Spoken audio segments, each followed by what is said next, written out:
Hola, es un placer tenerte aquí. Antes de comenzar, suscríbete al canal y dale like al vídeo. Era la primera vez en mucho tiempo que todos nos reuníamos bajo el mismo techo. La mesa estaba puesta con esmero, velas encendidas, copas alineadas y el aroma de la lasaña recién salida del horno impregnando el ambiente. Álvaro llegó puntual, como siempre, con su sonrisa tranquila y su elegancia sencilla. Patricia, su esposa, llevaba un vestido demasiado ajustado para la ocasión, y su mirada se paseaba por la casa como si le molestara cada adorno. Vicente apareció después, con un ramo de flores barato y su camisa arrugada, alegando tráfico como excusa. Laura, nuestra hija menor, se sentó a mi lado sin decir mucho, abstraída en su móvil. Yo intentaba mantener la armonía, preguntando por el trabajo, por la salud de todos, fingiendo no notar la tensión que se podía cortar con cuchillo. Pero algo no encajaba, y mi intuición, que rara vez fallaba, empezaba a encender una alarma sorda en el fondo del pecho. El ambiente tenía una rigidez disfrazada de cortesía, como si todos estuviésemos representando un papel que ya no nos creíamos. Vicente se servía vino con manos temblorosas, Patricia no dejaba de mirar el reloj y Álvaro hablaba con entusiasmo forzado sobre un proyecto nuevo en su oficina. Yo les observaba a todos, buscando detalles que explicaran ese aire enrarecido.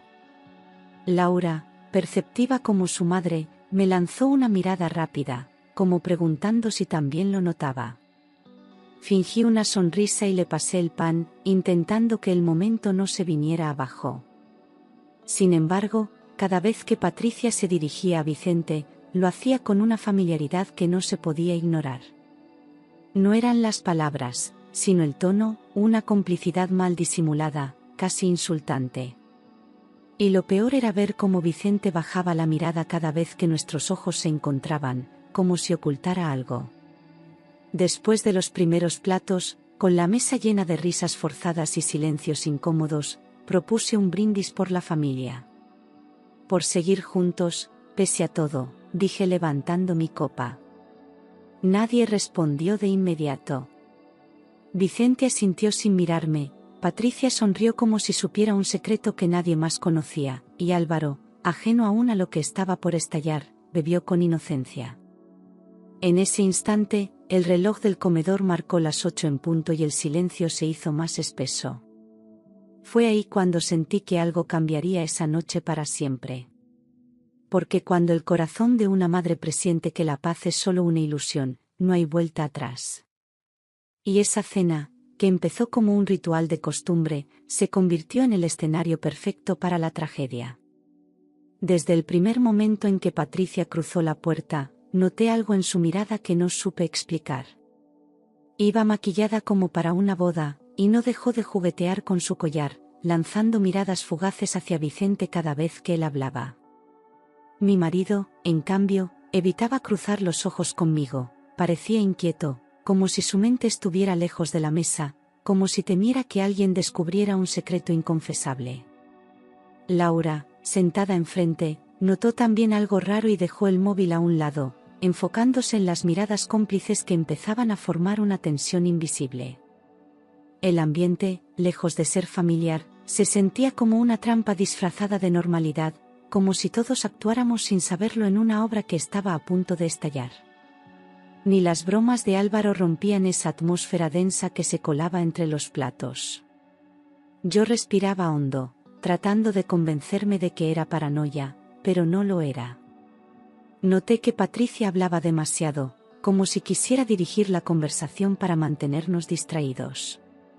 Comentaba lo bien que le iba en el trabajo, lo mucho que adoraba a mi hijo y lo emocionada que estaba por el futuro. Pero detrás de cada palabra había un matiz extraño, una ironía apenas disfrazada, como si se riera por dentro.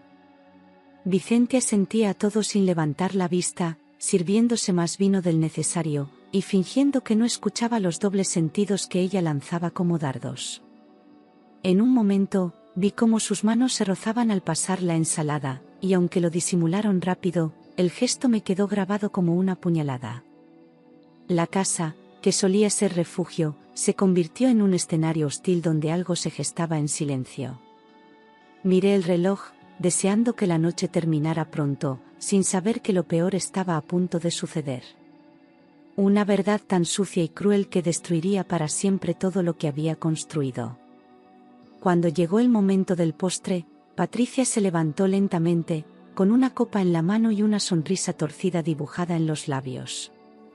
Golpeó su cuchillo contra el cristal, llamando la atención de todos, y con tono teatral, dijo que tenía un anuncio que cambiaría sus vidas. Álvaro, ingenuo y enamorado, le tomó la mano emocionado, pensando que recibiría una gran noticia. Laura arqueó una ceja, desconfiada, mientras Vicente se removía en la silla como si le ardiera el asiento. Yo, atenta a cada gesto, sentí como mi pecho se apretaba con una premonición que no podía explicar. Patricia, con toda la calma del mundo, alzó la copa y soltó: «Estoy embarazada, de tu marido, vieja ridícula». El silencio que siguió fue tan absoluto que ni siquiera los pájaros se atrevieron a cantar. Álvaro soltó la mano de Patricia como si le quemara, mientras Laura se tapaba la boca, ahogando un grito de asombro. Vicente se quedó paralizado, pálido como una sábana, con la mirada clavada en la mesa. Yo me quedé inmóvil, sin comprender si lo que acababa de oír era una broma cruel o una confesión real. La copa en mi mano temblaba, pero mi rostro permanecía inexpresivo, congelado en una mueca de incredulidad. Patricia se relamía los labios, disfrutando cada segundo del escándalo, como si hubiera ensayado esa escena durante semanas. Nadie dijo nada durante unos segundos eternos, y el silencio fue más estruendoso que cualquier grito. Ese fue el instante en que supe que mi vida, tal como la conocía, acababa de ser arrasada sin piedad. Las palabras de Patricia aún flotaban en el aire cuando Vicente bajó la cabeza, incapaz de negar la acusación. Álvaro le miraba con los ojos abiertos de par en par, buscando desesperado una respuesta que no llegaba. Laura se levantó de la mesa como si necesitara aire, pero no se fue, quería estar presente para oír cada palabra. Yo no dije nada, simplemente lo observaba todo con la calma de quien ha sido apuñalada pero aún no sangra. El silencio era como una niebla espesa que lo cubría todo, haciéndolo irrespirable. Patricia se sentó de nuevo, triunfante, como si acabara de ganar una batalla que nadie más entendía. En mi interior, algo se rompió para siempre. Vicente, después de un largo suspiro, intentó hablar pero su voz se quebró. «Fue un error, una sola vez, no significó nada», murmuró sin atreverse a mirarme. Álvaro golpeó la mesa con fuerza, haciendo temblar los platos, y gritó: «¿Una sola vez, y está embarazada?». Laura, con lágrimas en los ojos, solo decía: «No puede ser, no puede ser». Yo me sentía como una espectadora de mi propia tragedia, incapaz de reaccionar. El hombre con el que compartí décadas, padre de mis hijos, me acababa de destruir delante de todos. Pero no iba a llorar, no frente a ellos. En ese momento, entendí que no me quebraría, no aún. Álvaro se levantó de golpe, su rostro desencajado por la rabia, y se dirigió a su padre con voz rota: «Dime que no es verdad, papá, dime que es una mentira enferma». Vicente, atrapado entre la culpa y el miedo, intentó acercarse a su hijo, pero él dio un paso atrás, como si su contacto lo contaminara. La tensión se volvió insoportable, y yo sentía que cada palabra clavaba un puñal más hondo en el alma de esta familia rota. Vicente, incapaz de sostenerle la mirada a Álvaro, balbuceó: «Fue un error, una noche, no sabía cómo decirlo, me arrepiento». Patricia, sin un atisbo de remordimiento, simplemente se cruzó de brazos, como si la escena no le afectara. Laura rompió a llorar, ocultando el rostro en sus manos, mientras la vergüenza se apoderaba del comedor entero. Yo seguía inmóvil, como piedra, observando la ruina emocional de todos. Vicente continuó su confesión como si una fuerza le obligara a escupir la verdad. Dijo que había sido después de una discusión entre nosotros, una noche en que bebió de más y se encontró con Patricia por casualidad. Alegó que ella lo consoló, que no sabía lo que hacía, que no se había repetido. sus palabras, lejos de calmar, avivaban la rabia en el rostro de Álvaro, que apretaba los puños como si en cualquier momento fuese a estallar. Yo escuchaba todo con frialdad quirúrgica, grabando cada frase en mi memoria, sabiendo que el tiempo haría justicia. Laura le gritó a su padre que era un asco, que cómo podía haber hecho eso con su propia familia. Vicente lloraba, derrotado, pero para mí sus lágrimas ya no valían nada. Esa noche, lo supe con certeza, el hombre que una vez amé, ya no existía. Cuando el escándalo se calmó y solo quedaron los restos de una cena convertida en pesadilla, sentí un vacío tan profundo que me costaba respirar. Todo por lo que había luchado, la familia que había construido, se desmoronaba como un castillo de arena frente a mis ojos. No solo era la traición física, sino el nivel de humillación al que me habían sometido, como si yo fuera la única que no conocía la verdad. Recordé tantas veces en que defendí a Patricia, en que le abrí las puertas de mi casa y del corazón, confiando ciegamente.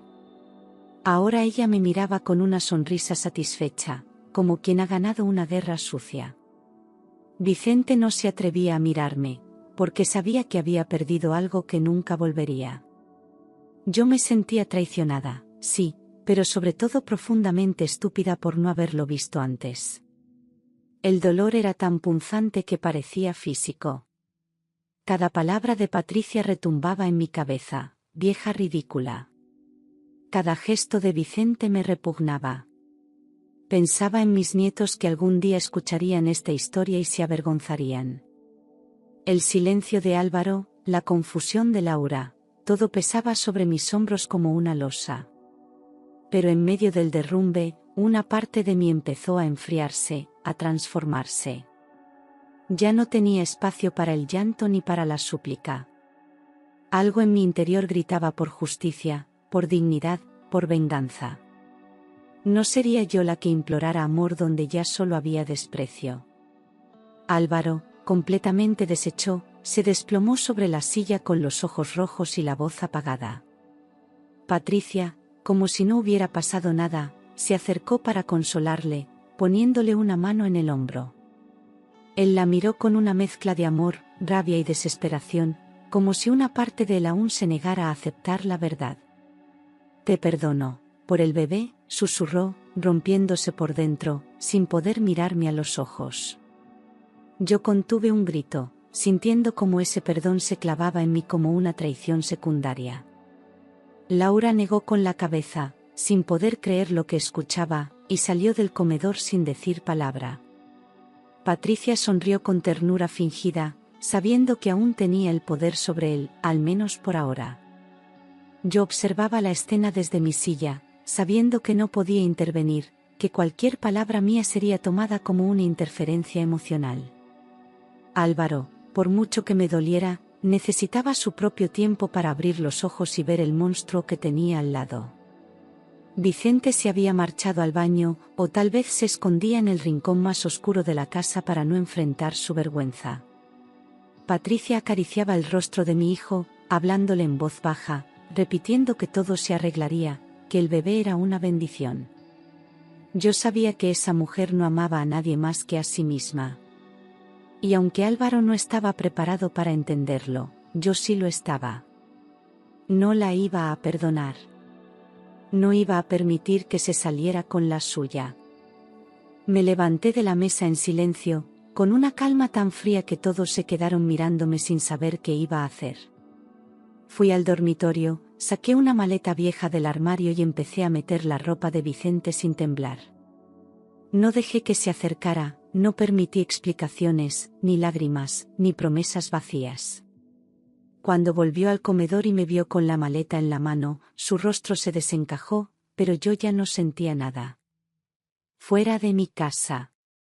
Esta misma noche, le dije sin gritar, con una firmeza que no admitía discusión. Él intentó hablar, decir que lo sentía, que no quería perderme, pero lo interrumpí con una mirada. Era demasiado tarde.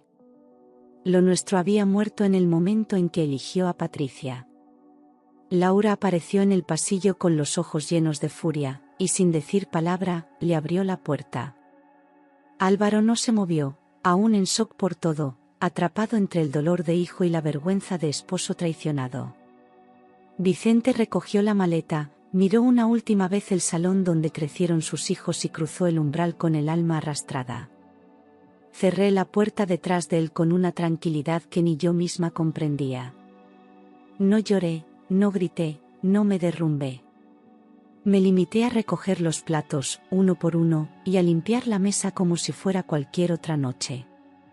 Patricia se había quedado muda, como si no esperara que yo reaccionara así.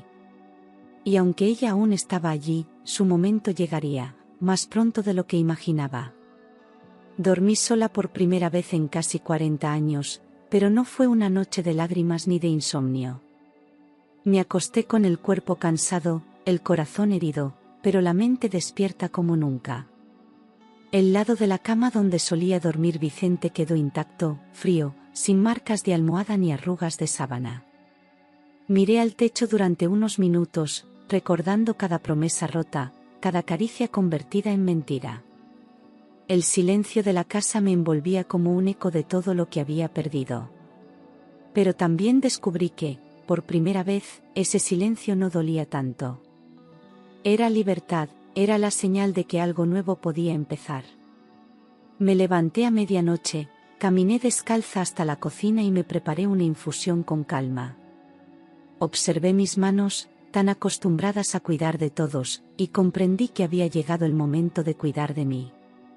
Encendí la radio bajito, solo para no sentir que el mundo se había detenido.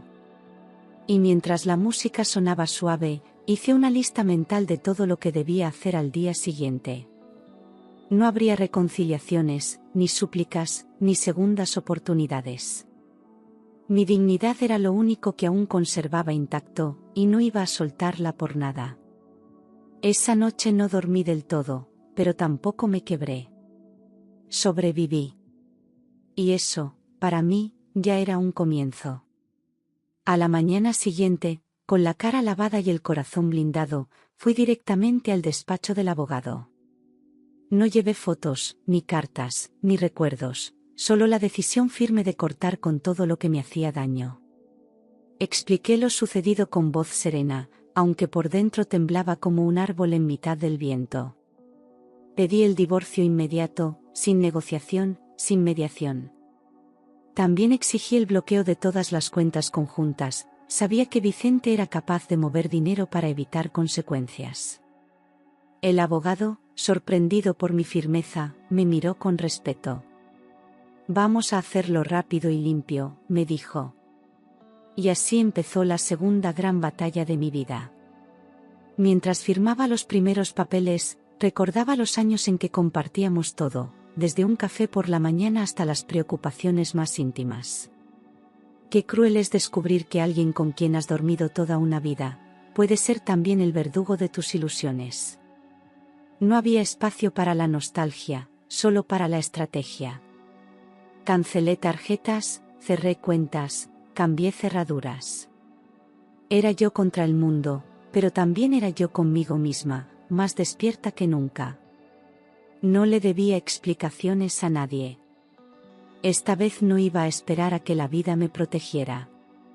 Esta vez, me estaba protegiendo yo. Álvaro, aún abatido por la traición, empezó a preguntarse si de verdad ese bebé que Patricia llevaba en el vientre era suyo. Aunque le había perdonado de palabra, las dudas comenzaron a envenenar su mente como una lluvia lenta que cala los huesos. Me lo confesó una tarde, con la mirada perdida y las manos temblorosas, mientras tomábamos un café en la cocina. Necesito saber la verdad, mamá. Si ese hijo no es mío, no sé qué haré. No supe qué responder, solo asentí y le abracé en silencio, sabiendo que esa prueba podría cambiarlo todo. Patricia, curiosamente, aceptó sin protestas hacerse el test de paternidad. Lo hizo con esa sonrisa suya que ya no engañaba a nadie, convencida de que saldría victoriosa.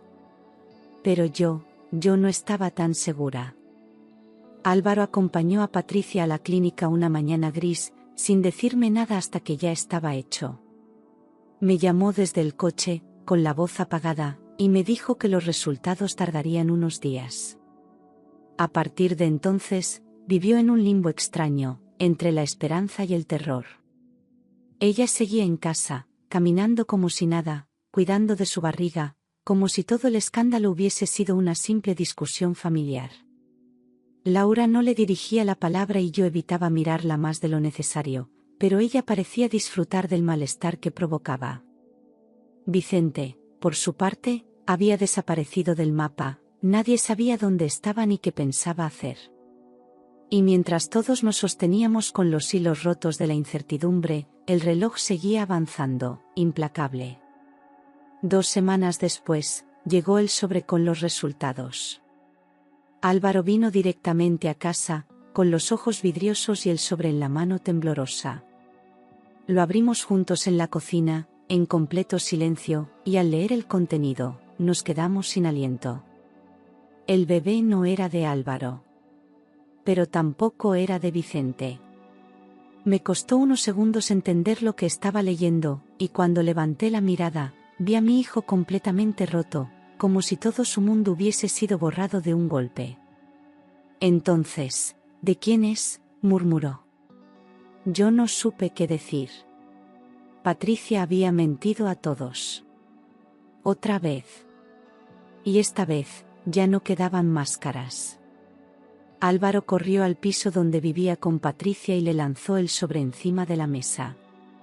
Ella fingió sorpresa, se llevó la mano al pecho, negó con la cabeza y dijo que tenía que haber un error. No puede ser, ese bebé es de Álvaro, gritaba entre lágrimas falsas, mientras él la miraba como si ya no reconociera a la mujer con la que se había casado. Ella pidió repetir la prueba, alegó confusión, juró por su madre, por su vida, por lo que fuera. Pero Álvaro ya no quería más excusas, más manipulaciones. Cogió su chaqueta, salió por la puerta y no volvió. Esa noche, me llamó desde el coche, llorando como un niño, diciéndome que no entendía nada.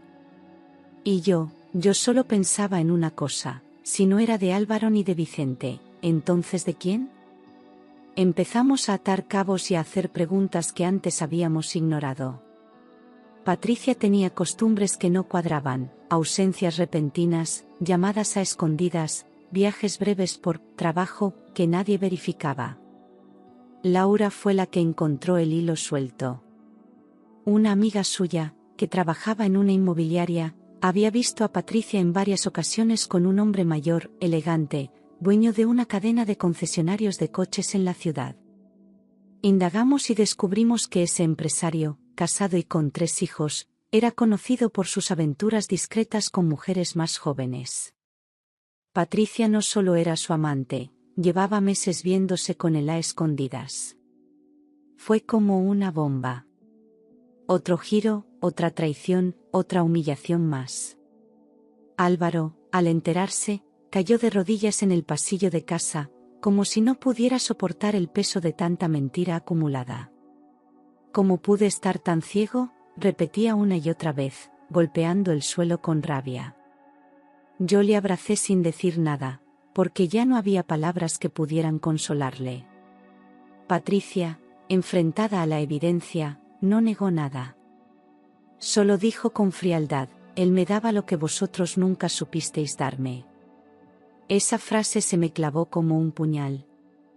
No por mí, sino por mi hijo, que había entregado todo sin pedir nada a cambio. A partir de ese momento, Patricia dejó de fingir. Su juego había terminado. Pero el mío, apenas comenzaba. Álvaro no volvió a casa esa noche. Apareció al día siguiente con la barba crecida, ojeras profundas y la mirada perdida, como si hubiera envejecido de golpe. Se encerró en su antigua habitación y no habló con nadie durante 3 días. Comía apenas lo justo, dormía mal y evitaba cualquier conversación que le recordara a Patricia. Yo le dejaba comida en la puerta sin presionar, porque sabía que el dolor no se empuja, se acompaña. Laura intentó hablar con él, pero la respuesta fue un portazo suave y una voz apagada que decía, necesito tiempo. Yo, mientras tanto, recogía los restos emocionales que esa mujer había dejado tras de sí. Y aunque me dolía ver a mi hijo roto, también sabía que del fondo del abismo, uno puede salir más fuerte. Pero el cuarto día, Álvaro bajó las escaleras tambaleándose y dijo que no podía más. Le llevé al hospital, y allí confirmaron lo que ya temía: estaba al borde de un colapso nervioso. Le ingresaron por ansiedad severa, agotamiento físico y mental, y me miraron como si yo tuviera todas las respuestas. Pero yo solo era su madre, no una salvadora. Patricia ni siquiera apareció. No llamó, no preguntó, no envió un mensaje. Su silencio fue el clavo final en el ataúd de esa relación podrida. Durante las visitas, Álvaro lloraba sin control, diciendo que había perdido todo. Yo le agarraba la mano y le decía: no lo has perdido todo, hijo. A ella la has perdido, y eso es ganar. En los días que siguieron, me convertí en una espectadora silenciosa de las ruinas de mi propia familia. No intervenía, no aconsejaba, no discutía. Observaba. Patricia seguía viviendo en el piso que compartía con Álvaro, como si nada hubiese ocurrido, paseándose por el barrio con la barriga en alto y una altivez insoportable. Vicente no daba señales de vida, y eso era lo único bueno en todo aquel caos. Laura se convirtió en mi sombra, acompañándome a todas partes, preguntándome si estaba bien, si necesitaba algo, si podía hacer algo más. Yo le sonreía, le acariciaba el cabello, pero por dentro, estaba maquinando. Patricia creía que lo había ganado todo. Creía que había destrozado mi vida. Pero se equivocaba. Porque lo peor que puedes hacer es herir a una mujer que ya no tiene miedo. A veces la veía pasar por delante de mi casa, con ese aire de superioridad, como si todavía creyera que tenía poder sobre nosotros. Fingía que nada le afectaba, pero yo conocía a la perfección las grietas en la fachada. Noté que ya no llevaba bolso caro, que sus uñas estaban sin hacer, que repetía la misma ropa. Era sutil, pero para mí, evidente. Patricia empezaba a caer, aunque no lo supiera aún. Y yo, sin mover un dedo, solo con paciencia, la miraba resbalar poco a poco por la pendiente que ella misma había cavado. No necesitaba escándalos. No necesitaba gritar. Solo necesitaba tiempo. El silencio sería mi arma. Y la justicia llegaría por mis propias manos. Una tarde, mientras ordenaba papeles antiguos en el salón, encontré una libreta olvidada donde Laura solía anotar cosas que escuchaba en la tienda de Patricia. Recordé de golpe una conversación vaga que tuve meses atrás con una clienta que me dijo, entre risas: tu nuera maneja más dinero en efectivo que una gasolinera. En ese momento no le di importancia, pero ahora, con todo lo ocurrido, esa frase volvió con una fuerza distinta. Empecé a recordar pequeños detalles, sobres con billetes, entradas y salidas raras, recibos sin declarar. Patricia trabajaba como encargada en una tienda de ropa aparentemente legal, pero yo sabía que algo no cuadraba. Siempre tenía más de lo que decía ganar. Y si había una grieta legal, yo iba a encontrarla. Decidí empezar por revisar sus redes sociales, sus movimientos públicos, incluso viejas conversaciones que Laura había guardado por precaución. Todo lo que en su momento parecía banal, ahora tomaba otro color. Patricia se jactaba de no tener cuentas a su nombre, de mover dinero sin dejar rastro, de saber cómo manejarse para no pagar impuestos.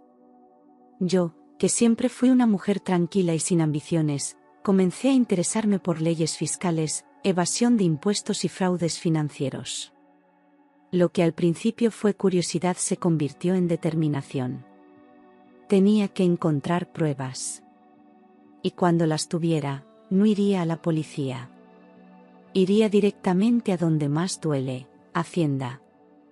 Durante días recopilé todo lo que pude: capturas de pantalla de publicaciones antiguas, fotos donde se veían compras excesivas, comentarios imprudentes en redes sociales, incluso mensajes de voz de Patricia jactándose de no declarar nada. Laura me ayudó con la parte digital, tenía acceso a grupos de WhatsApp donde ella misma presumía de mover cash sin dejar huella. No se trataba solo de venganza, era justicia.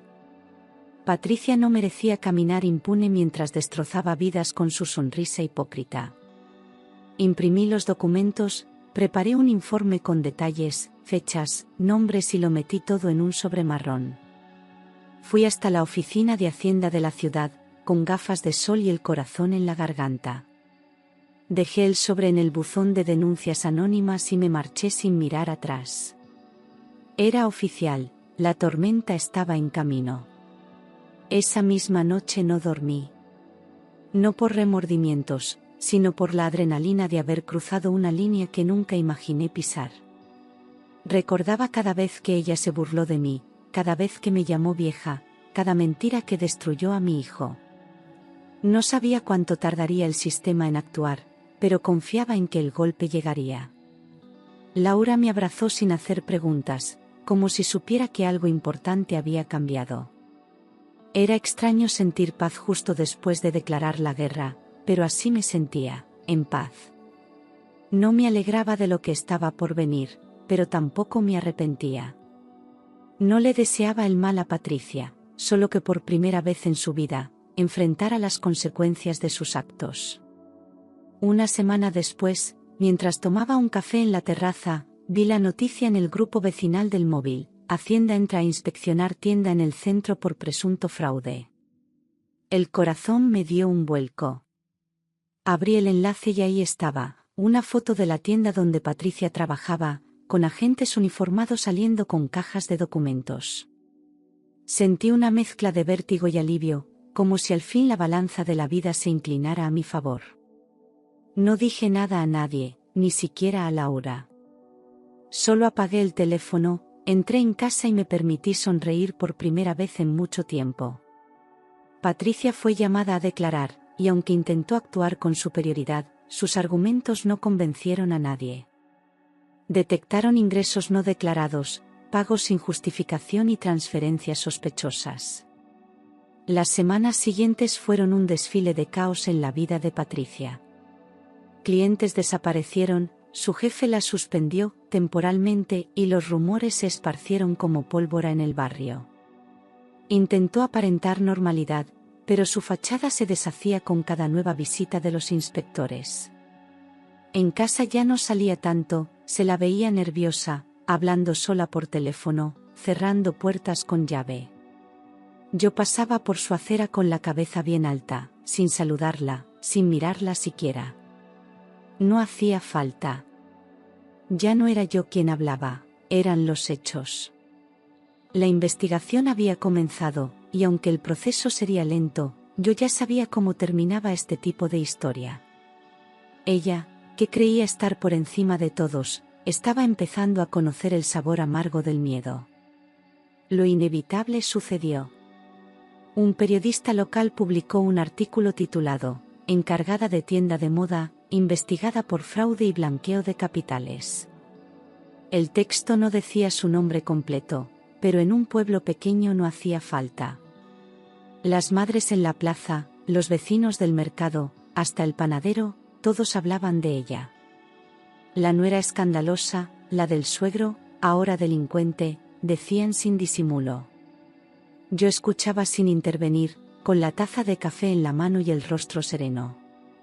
Laura me preguntó si me sentía bien, y le respondí con una sola palabra: justicia. La tienda fue clausurada de forma provisional, y Patricia tuvo que entregar el uniforme y marcharse con los ojos rojos de furia. Su caída fue rápida y pública.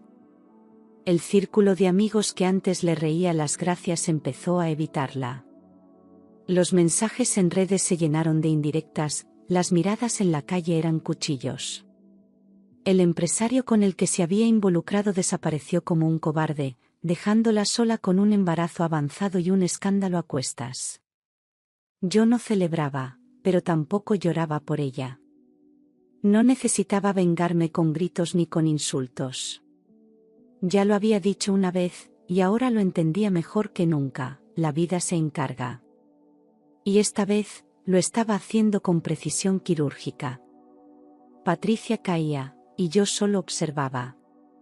La investigación avanzó más rápido de lo que nadie esperaba. Patricia recibió una notificación oficial: sus cuentas bancarias quedaban bloqueadas de forma cautelar por orden judicial.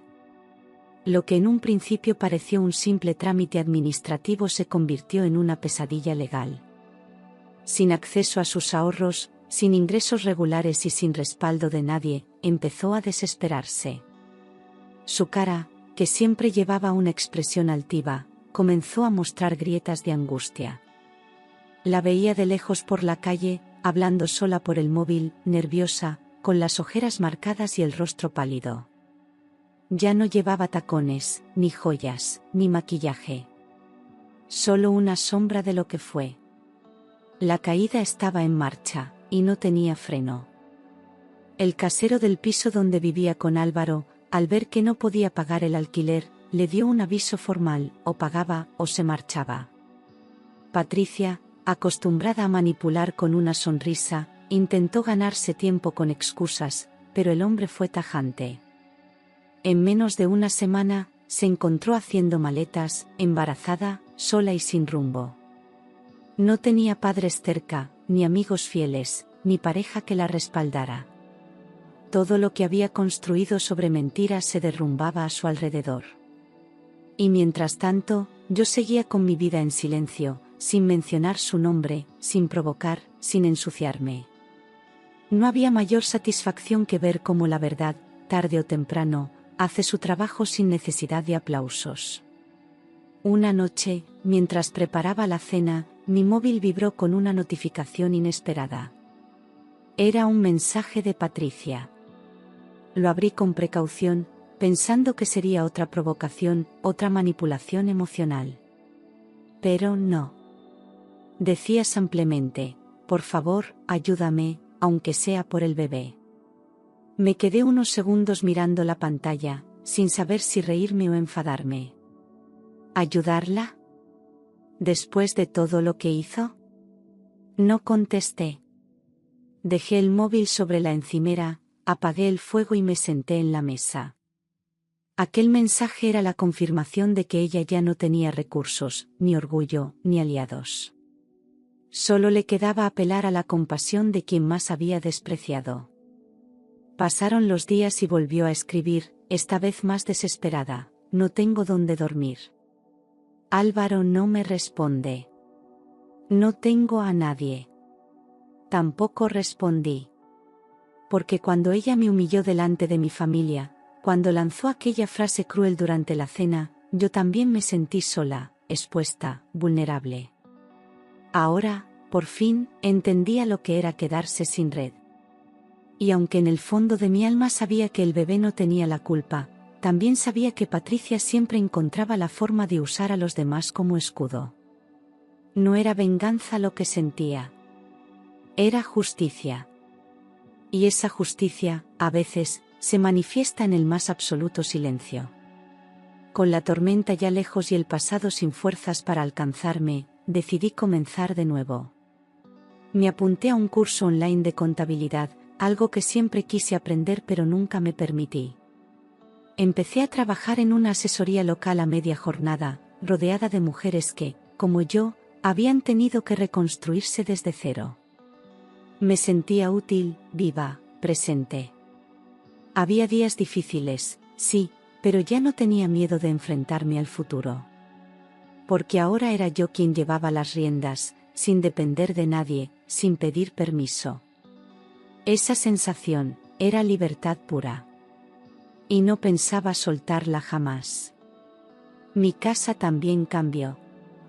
Pinté las paredes, redecoré el salón, tiré todo lo que me recordaba a Vicente.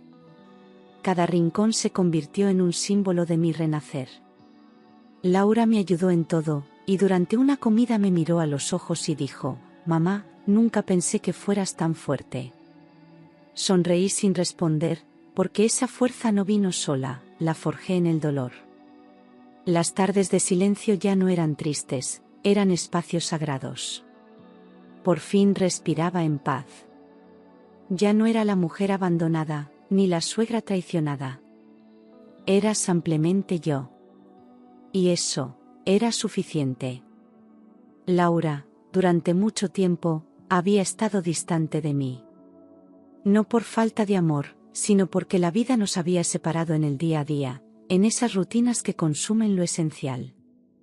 Sin embargo, a raíz de todo lo que ocurrió, empezó a visitarme con más frecuencia, como si comprendiera que ahora yo también necesitaba apoyo. Paseábamos por el parque, hablábamos de su trabajo, de su juventud, de lo que significaba reconstruirse cuando todo se viene abajo.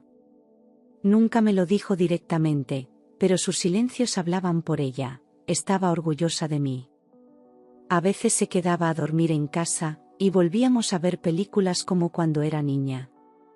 Esos momentos, sencillos y cálidos, fueron las primeras señales de que algo dentro de mí se estaba sanando. Ya no era solo su madre, era su compañera en la vida. Una tarde, mientras tomábamos té en el balcón, me miró de repente con los ojos brillantes. «Mamá, nunca pensé que fueras tan fuerte», dijo, con la voz temblorosa y el corazón en la mano. No supe qué responder, así que simplemente le sonreí y le acaricié la mejilla. Fue entonces cuando entendí que lo había conseguido, no solo había sobrevivido, había renacido. Mi relación con Laura ya no tenía barreras, ni juicios, ni ausencias. Ella me veía como una mujer completa, no solo como una madre. Y ese reconocimiento, tan puro, me devolvió la seguridad que años de silencio me habían robado. En su mirada, vi reflejada la mujer que realmente era, firme, libre, viva. Meses después, al salir del centro de salud tras una revisión rutinaria, la vi sentada en un banco. Patricia. Estaba irreconocible, delgada, ojerosa, con la ropa arrugada y el gesto apagado. Me observó desde lejos, con esa mezcla de vergüenza y desafío que solo tienen los que ya lo han perdido todo. Dudé un instante, pero caminé hacia ella. No por compasión, sino porque sentía que había una última escena pendiente entre nosotras. Cuando estuve a 1 metro, levantó la vista y murmuró: «Me equivoqué». Su voz ya no tenía soberbia, solo cansancio. Y por primera vez, no sentí odio. Sentí lástima. La miré con calma, sin rencor, y le respondí con una frase simple, pero contundente: «¿Y eso no te hace diferente al resto?». No necesitaba más explicaciones, ni disculpas, ni lágrimas. Lo que tenía que suceder ya había sucedido. Ella sabía lo que había perdido, y yo sabía lo que había ganado. No había espacio para reconciliaciones, pero tampoco para más guerras. Me di la vuelta sin esperar respuesta y me marché, sabiendo que ese era el final de una historia que nunca debió comenzar. No era una heroína, ni una víctima, solo una mujer que eligió seguir adelante sin arrastrar cadenas. Y en ese instante, supe que, al fin, estaba en paz. De Vicente supe poco con el paso de los meses. Algunos conocidos me decían que vivía en una habitación alquilada, apartado, sin trabajo fijo y con más arrugas de las que su edad justificaba. Perdió clientes, amistades y hasta el respeto de sus propios hermanos. Me llamó algunas veces, especialmente en fechas señaladas, como mi cumpleaños o Navidad. Nunca contesté. No porque quisiera vengarme, sino porque no tenía nada más que decirle. Aquel hombre que una vez fue mi compañero ya no existía. En su lugar quedaba solo un reflejo vacío de lo que pudo ser. Y ese reflejo no merecía espacio en mi nueva vida. Un día, Laura me enseñó una nota que él le había dejado en el buzón. Decía que se arrepentía, que soñaba con volver a empezar, que aún me amaba. La leí en silencio y luego la rompí en trozos pequeños, dejándolos caer en la basura sin drama. No sentí rabia, ni tristeza, ni nostalgia. Solo indiferencia. Porque cuando una mujer aprende a estar sola y a construirse desde las ruinas, ya no necesita que nadie la salve. Vicente tuvo su oportunidad, y la destruyó con sus propias manos. El final que tuvo fue el que él eligió, no el que yo provoqué. Y eso, también era justicia. Después de todo lo vivido, sentí que mi hogar ya no era un refugio, sino una cápsula de recuerdos que no quería conservar. Me armé de valor y decidí transformar cada rincón. Pinté las paredes de colores claros, cambié los muebles del salón y regalé todo lo que me recordaba a Vicente. El dormitorio principal se convirtió en una biblioteca con plantas, luz natural y música suave. Incluso la cocina, donde tantas veces preparé cenas para quienes me traicionaron, fue renovada con mimo. Mi casa empezó a parecerse a mí, luminosa, serena, libre. Por primera vez, sentía que el espacio que habitaba reflejaba la mujer en la que me había convertido. Ya no había rastro de fotografías antiguas ni de objetos compartidos. Cada habitación era un nuevo capítulo, limpio de dolor y lleno de posibilidades. Laura me ayudó a colocar cuadros nuevos, frases motivadoras y flores frescas en los rincones más apagados. Me levantaba cada mañana y abría las ventanas con una sonrisa, sabiendo que ese lugar era solo mío. No esperaba visitas, ni llamadas, ni disculpas. Me bastaba con el silencio, el orden y la paz que ahora habitaban mis paredes. Era mi espacio sagrado, reconstruido con dignidad. Y en él no había lugar para el pasado. Solo para mí, y para todo lo que vendría. Muchos me preguntaron si me vengué. Si hice algo más allá de denunciar, si humillé, si devolví golpe por golpe. Siempre respondí lo mismo, no levanté la voz, no di portazos, no destruí nada. Pero logré lo más difícil, mantenerme en pie mientras los demás caían. La verdadera venganza no fue hacerles daño. Fue no permitir que su daño me definiera. Patricia terminó sola, despreciada, con su nombre manchado.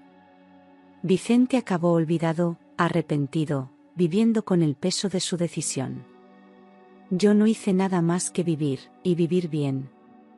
Y eso les dolió más que cualquier grito. El silencio fue mi arma más potente. La elegancia, mi escudo. No necesité insultos, ni escenas teatrales, ni venganzas sucias. Solo verdad, dignidad y paciencia. Cada paso que di fue firme, sin perder el norte, sin convertirme en lo que ellos fueron. Les mostré que se puede renacer sin pisar a nadie.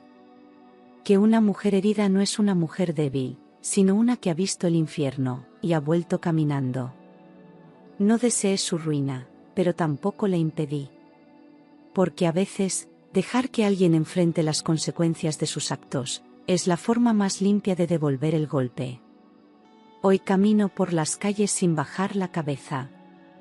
Soy esa mujer que una vez fue llamada vieja ridícula frente a su propia familia, y que ahora mira el mundo con ojos serenos. No busco revancha, ni reconocimiento, ni aplausos. Solo respiro en paz.